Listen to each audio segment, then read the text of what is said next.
Hello बच्चों, आइए हम प्रश्न देखते हैं। प्रश्न है, प्रकाश संश्लेषण के एक प्रारूपिक प्रकाश प्रतिक्रिया वक्र को दर्शाया गया है। m एवं n पर प्रकाश संश्लेषण के लिए सीमा कारक क्या है।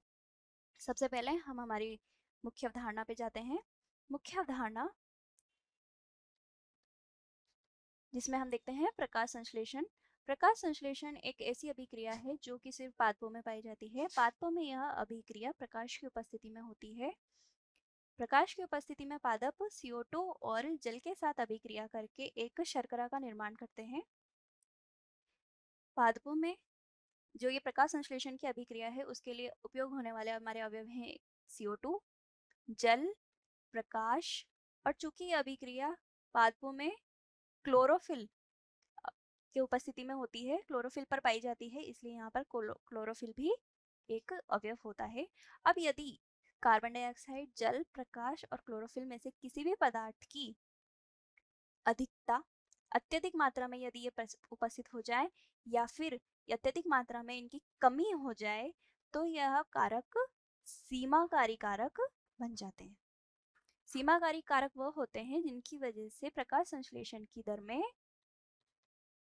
कमी आ जाती है या इसकी दर को ये प्रभावित करता है। अब हम हमारा वक्र देखते हैं। वक्र में हम देखते हैं, हमें वक्र दिया गया है जिसमें कार्बन डाइऑक्साइड तथा प्रकाश की तीव्रता के बीच संबंध को दिखाया गया है। हम जानते हैं कि जैसे जैसे प्रकाश की तीव्रता बढ़ती जाती है, हम सबसे पहले सिर्फ प्रकाश के बारे में बात कर रहे हैं।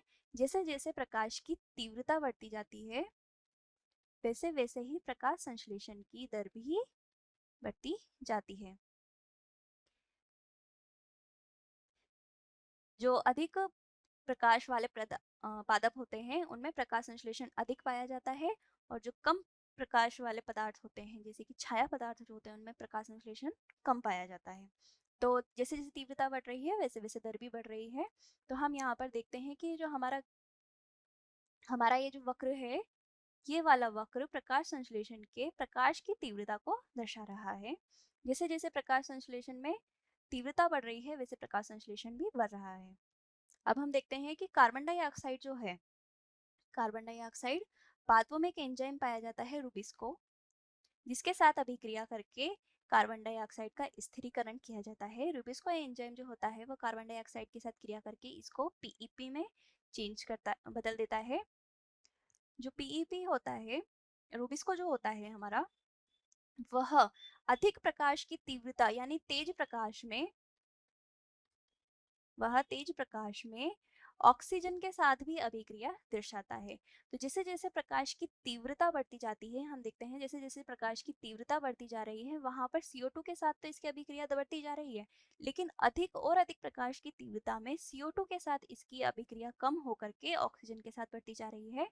तो यह जो बिंदु है हमारा, यहाँ पर CO2 जो है वह एक न्यूनकारी कारक है और यहाँ पर प्रकाश हमारा एक सीमाकारी कारक है।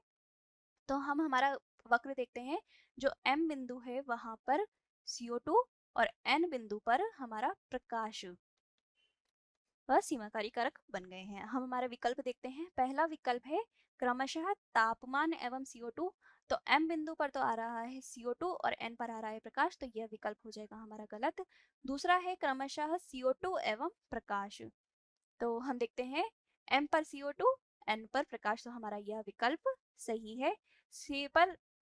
सी विकल्प देखते हैं केवल CO2, तो यह विकल्प गलत हो जाता है। डी विकल्प देखते हैं क्रमशः प्रकाश एवं CO2, यह विकल्प हमारा नहीं होगा क्योंकि M पर आ रहा है CO2 और N पर आ रहा है प्रकाश, तो यह विकल्प भी हमारा गलत है। तो हम इसका उत्तर देखते हैं। उत्तर में हम देखते हैं हमारा जो विकल्प है बी, क्रमशः CO2 व प्रकाश। आशा है आपको उत्तर समझ आ गया होगा। धन्यवाद।